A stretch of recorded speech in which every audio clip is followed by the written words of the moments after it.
자, 오늘 보실 말씀은요. 오늘 보실 말씀은 누가복음 10장 21절 말고 38절로 갑니다. 누가복음 10장 38절부터 42절까지의 말씀 봅니다. 자, 그들이 길 갈 때에 시작. 그들이 길 갈 때에 예수께서 한 마을에 들어가시매 마르다라 이름하는 한 여자가 자기 집으로 영접하더라. 그에게 마리아라 하는 동생이 있어 주의 발치에 앉아 그의 말씀을 듣더니 마르다는 준비하는 일이 많아 마음이 분주한지라 예수께 나아가 이르되 주여 내 동생이 나 혼자 일하게 두는 것을 생각하지 아니하시나이까. 그를 명하사 나를 도와주사 하소서. 주께서 대답하여 이르시되 마르다야 마르다야 내가 많은 일로 염려하고 근심하나 몇 가지만 하든지 혹은 한 가지만이라도 족하니라. 마리아는 이 좋은 편을 택하였으니 빼앗기지 아니하리라 하시니라. 우리는 어쩌면은 늘 어떤 일을 하는 걸 원하지 않나 그런 생각을 합니다. 자꾸 뭘 이제 하고 싶어 하는 거죠. 특히 뭐 이런 것도 하고 저런 것도 하고 아주 활동적인 거 그런 거 좋아하는 겁니다. 자, 그런데 그렇게만 되면 무슨 일이 벌어지느냐? 40절에 마음이 분주한지라. 마음이 바빠요. 이것도 해야 되고 저것도 해야 되고 막 혼자서 마음이 바빠. 그래서 정작 예수님이 잘 안 보이는 거예요. 물론 예수님 대접하는 일 얼마나 귀한 일입니까? 하지만 예수님께서 정말 원하시는 것은 너 나를 위해서 열심히 뛰어라. 그거 아니거든요. 예수님께서는 오히려 예수님 발치 앞에 딱 와서 그 말씀 잘 듣는 거 그런 걸 더 원하시는 거예요. 일만 하지 말고 와서 내 말 들어야지. 일만 하려고 하면요. 주님 놓칩니다. 그래서 오히려 주님의 마음을 서운하게 만들 수 있는 거예요. 저도 뭐 수영노교회에서 사역을 하면서 너무 바쁘게 정말 건강을 상할 정도로 그렇게 바쁘게 사역을 해봤지만은 어느 순간 너무 마음이 공고해지더라고요. 막 바쁠 땐 진짜 막 정신 없어요. 한 손으로 복사하고 한 손으로 전화 받고 또 어디로 가고 막 정신없이 살았는데 마음이 공고해지더라고요.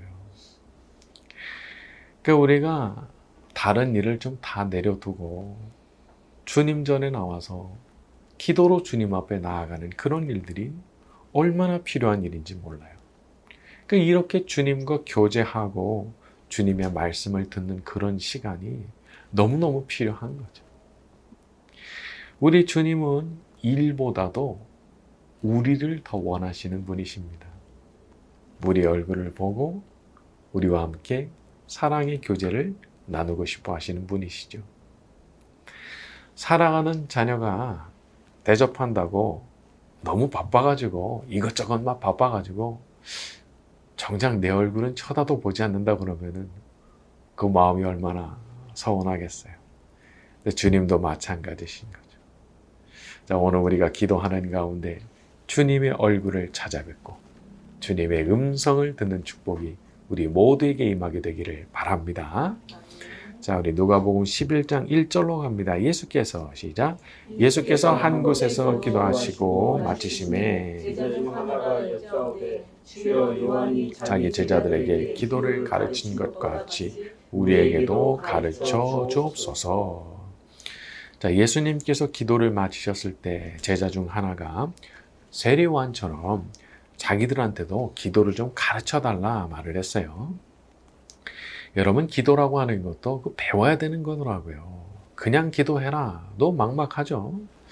사실 기도라고 하는 주제는 너무 엄청나게 큰 주제이기 때문에 뭐 내용, 방법, 마음가짐 뭐 이런 거 한두 마디로 할 수 있는 게 아니죠. 근데 오늘 우리가 다루게 되는 이 부분을 보게 되면요. 기도에 대한 내용을 배우는 것이 들어있습니다. 기도의 내용, 무엇을 기도해야 되는가? 자, 우리 2절로 갑니다. 예수께서 시작. 예수께서 이르시되 너희는 기도할 때 이렇게 하라. 아버지여 이름이 거룩히 여김을 받으시오며 나라가 임하시오며. 자, 이제부터 나오게 되는 내용은요, 마태복음 6장에 나오는 주기도문의 축약본이라고 할 수 있습니다. 다 적질 않고 누가가 축약을 해서 전달해 주고 있어요. 자, 가장 먼저 기도해야 될 내용으로 말씀하신 것은 아버지여 이름이 거룩히 여김을 받으시오며 라는 부분입니다. 너희가 기도해야 되는 가장 중요한 내용은 뭐냐? 하나님의 영광을 구하는 부분이어야 된다는 겁니다. 하나님의 영광, 너희 아버지의 영광. 우리가 날마다 구해야 되는 기도 중 하나는 하나님의 영광을 구하는 기도입니다. 우리가 섬기는 하나님, 우리의 하늘 아버지께서 오늘 하루도 나의 삶을 통해서 영광 받으시기를 소원하는 기도를 드리는 거죠. 자, 우리에게는 흔들리지 않은 영적인 나침반이 있는데 바로 이겁니다. 내 삶이 어디로 향해야 되는 거냐? 태어난 내 삶이 어디로 향해야 되는 거냐? 바로 이거죠. 하나님의 영광을 향해. 내 삶을 통해서 하나님 아버지의 이름이 높아지는 그곳, 거기를 향해서 내가 달려가야 되는 거죠. 사실 이것은 세상이 추구하는 삶의 방식과 너무나 다른 겁니다. 천동설과 지동설만큼 다른 거죠. 세상은 자기 자신을 위해서 삽니다. 자기의 영광, 자기의 이름이 높아지는 거 아주 근본적인 동인이기도 하고 삶의 나침반이기도 해요. 하지만 우리 그리스도인들은 우리 자신을 위해서 사는 게 아니고 우리를 만드신 분, 그리고 우리를 구원하신 우리 하나님과 예수 그리스도를 위해서 그렇게 살려고 그러는 거죠. 아무리 외적으로 성공해서도 거기서 나의 하나님께 영광이 돌려지지 않았다면 미안한 얘기지만 실패한 겁니다. 내가 끝을 알 수 없는 명예와 인기를 얻었다고 할지라도 거기서 나의 주님이신 예수 그리스도께 영광이 돌려지지 않았다면 안 된 일이지만 실패한 겁니다. 그러나 반대로 우리가 겉으로 볼 때는 실패했어도, 겉으로 볼 때는 땅바닥에 추락한 것 같아도 거기에서 하나님의 영광, 우리 주 예수 그리스도의 영광이 드러나게 됐다면 사실 그건 성공이거든요. 다윗이 억울하게 쫓겨다녔으면서도 하나님 그 말씀 때문에 사울을 차마 죽이지 못했을 때 개인적으로 너무 고통스러웠을지 모르지만 사실은 그때 그가 섬기는 하나님께 정말 제대로 영광을 올려드린 거예요. 그때. 또 요셉이 정말 깨끗한 마음으로 하나님의 뜻을 따랐지만 오히려 그것 때문에 억울하게 감옥에 들어가게 됐을 때 그때가 억울하게 감옥에 들어가는 그때가 요셉이 겉으로 볼 때는 땅으로 추락하는 것처럼 보일지 모르지만 바로 그 순간이 자기가 섬기는 하나님께 진정으로 영광을 돌리는 시간이 됐다는 겁니다. 만약 모든 일이 진실이 가려진 채로 그냥 끝나버린다면 너무나 억울할 수 있겠죠. 하지만 이런 진실은 다 밝혀지죠. 하나님의 뜻 가운데, 하나님의 계획 가운데 다 밝혀집니다. 그리고 거기에서부터 하나님께서 친히 내리시는 축복과 상급이 내려오죠. 그러니까 이 땅에서 받는 상급도 있고, 또 내세에서 받는 상급도 있고, 둘 다일 수도 있고. 그래서 이런 것들을 통해서 보게 되면은 그렇게 고난이 많았던 사도 바울의 일생이 설명이 되는 거예요. 자기의 하나님께 영광을 돌리고자 하는 그 마음으로 충실하게 살았고 그 과정 속에서 겪어왔던 모든 고난들이 사실은 사도 바울이 자기의 하나님께 영광을 돌리는 그런 과정이었던 거죠. 우리 성경 한 구절 찾아봅니다. 디모데후서 4장 7절과 8절입니다. 신약성경 346쪽 디모데후서 4장 7절과 8절.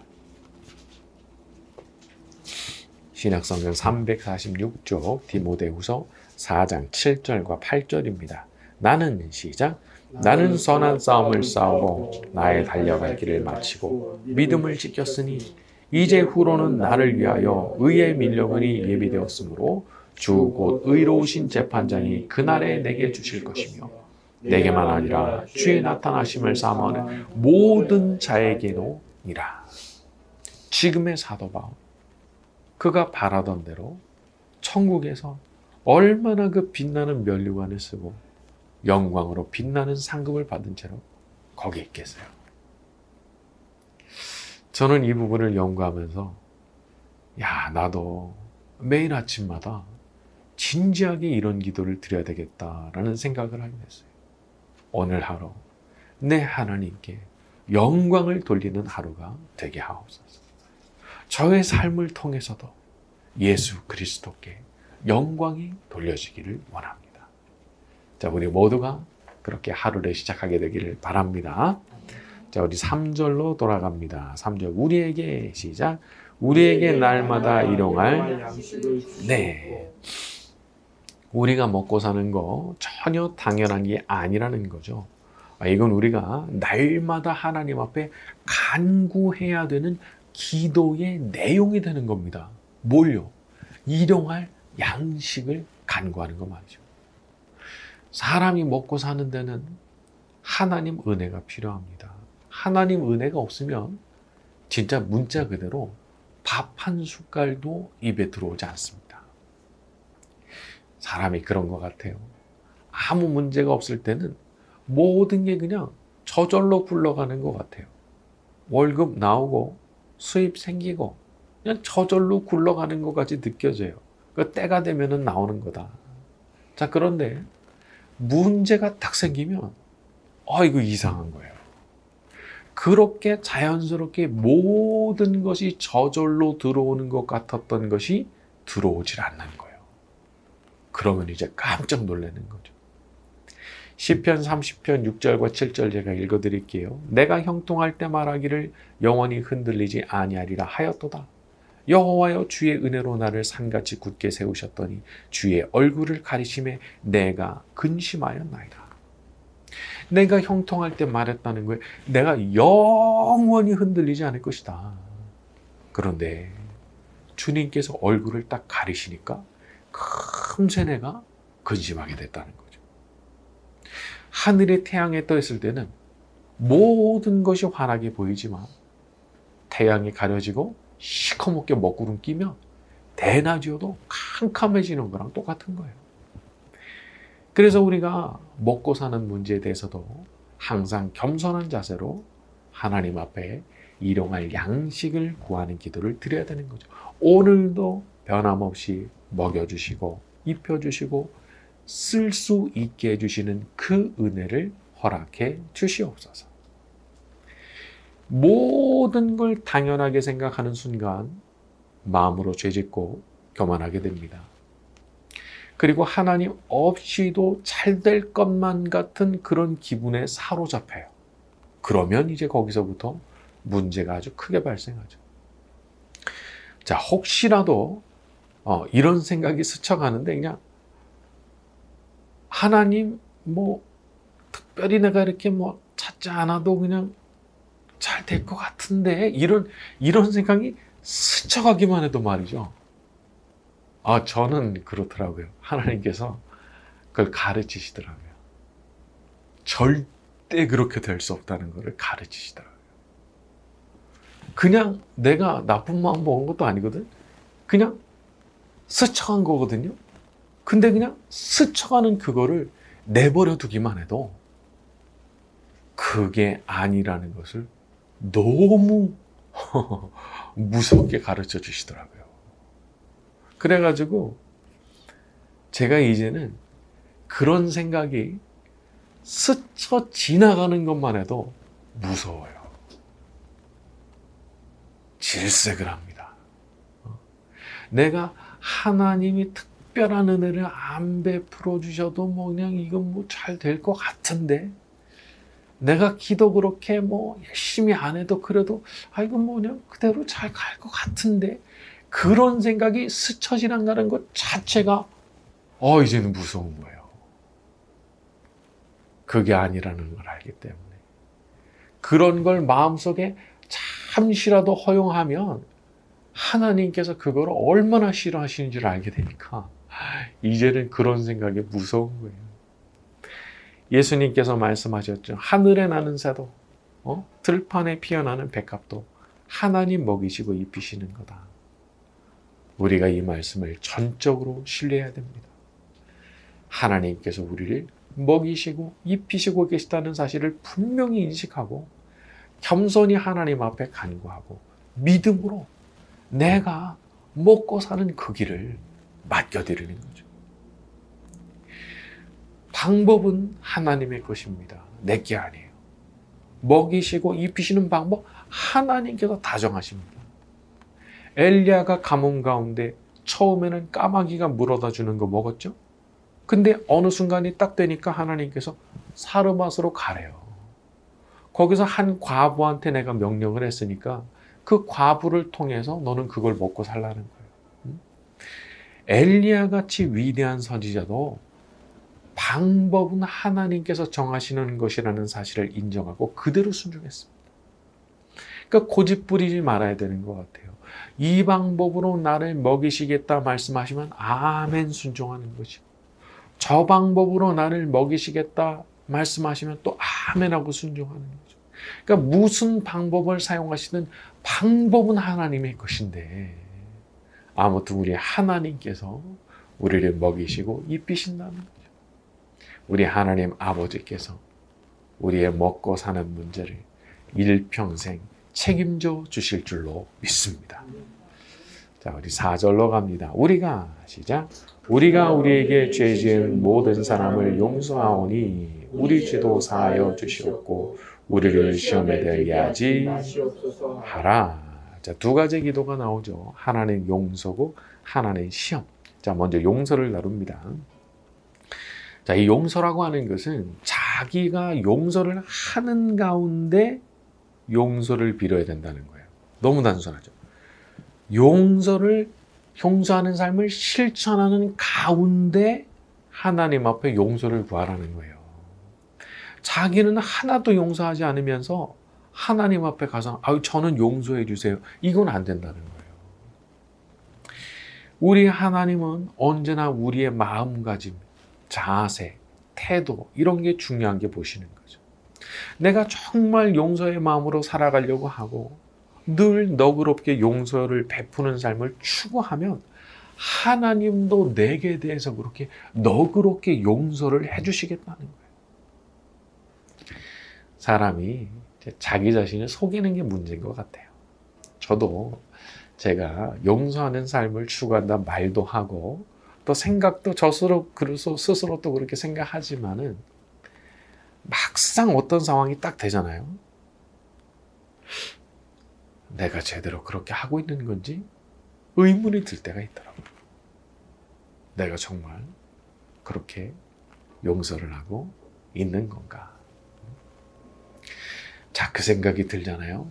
얼른 마음 고쳐 먹어야 되는 거야. 얼른 마음 고쳐 먹어야. 용서하지 않고 있으면서도 자기 자신을 얼마든지 속일 수 있는 게 인간이기 때문에 얼른 마음 고쳐 먹어야 되는 거예요. 마태복음 18장을 보면요, 예수님께서 이 내용에 대해서 한 가지를 덧붙이세요. 너희가 각각 마음으로부터 형제를 용서하지 아니하면. 마음으로부터 그렇게 하라는 거예요. 마음으로부터. 겉이 문제가 아니라는 거예요. 너의 마음으로부터 그 뭉쳐있는 그 앙심을 풀어버리라는 거예요. 그걸 풀고 났을 때 하나님께서 너에 대해서도 그렇게 용서하실 것이다. 사실 우리가 다 부족하죠. 누가 감히 용서가 쉽다 말하겠습니까? 그러니까 예수님께서 예수님께 제자들이 기도를 가르쳐 달라고 말을 했는데 이거 집어넣으신 이유가 뭐냐는 거예요. 이거는 기도 안 하면 안 되는 거예요. 기도를 안 하면 불가능한 거예요. 그러니까 그렇게 이 기도문을 넣어주셨던 거죠. 자, 우리가 그렇게 부족하지만 말씀대로 살려고 노력하고 애쓸 때 우리 하나님께서도 우리를 가상히 여겨주시고 너그럽게 용서를 베풀어 주실 줄로 믿습니다. 자, 마지막으로 다루게 되는 부분은 시험입니다. 자, 세상에는 마귀가 주는 시험이 있어요. 우리를 넘어뜨리고 아예 죽여버리고 싶어서 마귀가 주는 시험이 있죠. 근데 거기에 대해서 시험에 들지 않도록 기도하라고 하시죠. 시험에 들지 않게 해달라고 기도해라. 왜? 피하는 게 최선이거든요. 미리미리 방비하고 울타리 쳐져 있으면 무너진 데 없나 살펴보고 전기는 잘 흐르고 있는지 살펴야 되는 거예요. 일단 마귀가 넘어오잖아요. 그때부터 골치 아픕니다. 일단 맹수가 울타리 넘어서 들어오잖아요. 물론 쫓아낼 수 있죠. 그런데 골치 아파요. 쉽지가 않은 거예요. 그렇기 때문에 우리가 매일매일 이런 불필요한 공격에 노출되지 않게 해달라고 간구해야 될 필요가 있는 거죠. 평소에 기도를 많이 하면 불필요한 잡스러운 시험들이 많이 사라집니다. 그러나 반대로 기도의 분량이 적어지고 방비하는 기도, 보호해달라는 기도를 드리지 않으면 이상하게 피곤한 일이 많이 생기고 잡스러운 시험거리들이 많이 생겨나요. 그 너무 신기해요. 기도가 충분하면 그런 것들이 싹 사라지는데 이게 충분하지 않으면 어디서 나타났는지 모르게 막 감정을 건드리고 막 그런 일들이 정말 많이 일어나거든요. 그러니까 우리가 평안을 원한다면 기도해야 되는 거예요. 이렇게 기도의 자리에 나와서 기도해야 되는 거죠. 자, 우리가 시험에 들지 않기를 간구하면서 기도할 때 우리 하나님께서 그 기도를 들어주시고 불필요한 시험으로부터 우리를 피하게 하시는 은혜를 베풀어 주실 줄로 믿습니다. 자, 오늘 말씀 여기까지 하고 주기도문에 자유롭게 기도하다 가시겠습니다.